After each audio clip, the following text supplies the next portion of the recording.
Hi, Quiver and Quill. This is a demo that I was going to do on our snow day, and I kind of put everything away, but when we watched the Antarctica movie on Friday, the southern lights, the Aurora Australis, were shown in the movie, and several kids, I know Oscar and Lily, but I think there were a few more, just kept saying, why? Why? How are these Aurora Australis formed? And so I thought I would just post all the videos I was going to show and also just do the demo for you guys so you know. So the Earth is like a giant magnet. And what makes it a magnet is that you have, pretend this is the crust, pretend this is the core, and the crust is on the core. And you know, we talked about this with every continent. The crust is a series of plates that are kind of, I don't know if they're actually random. They appear random to me. I don't really know. On the Earth's crust.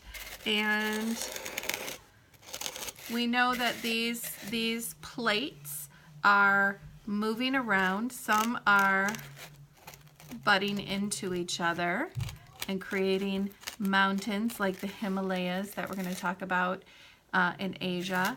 Some are pulling away from each other, creating these giant rifts like we talked about in Africa. If you remember, Africa is splitting in two and will soon be two separate continents, the Great Rift Valley.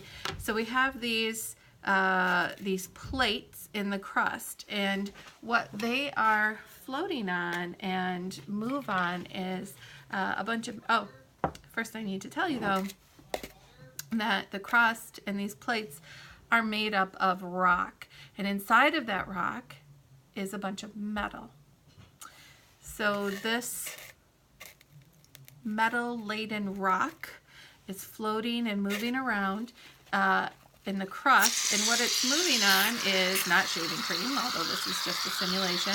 It is magma, lava that has not left the Earth's crust, and the magma surrounds the core. Now the core is made up of rock, and in that rock is metal.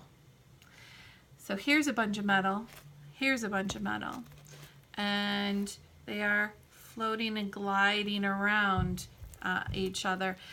In fact, the core is moving faster than the crust is. I lost some magma.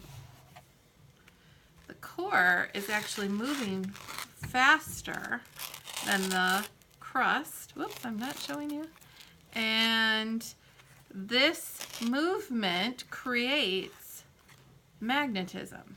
The metal moving past each other, yeah, the metal, big chunks of metal essentially, moving past each other at different rates creates magnetism. Okay, so this is what creates the magnetic field around the Earth, which you'll learn a little bit more about in the videos that I'm going to post after I post this. And I have magma going everywhere. Ah! All right, so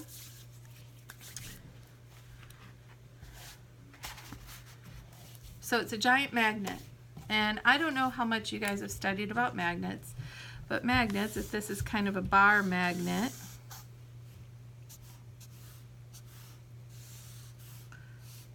bar.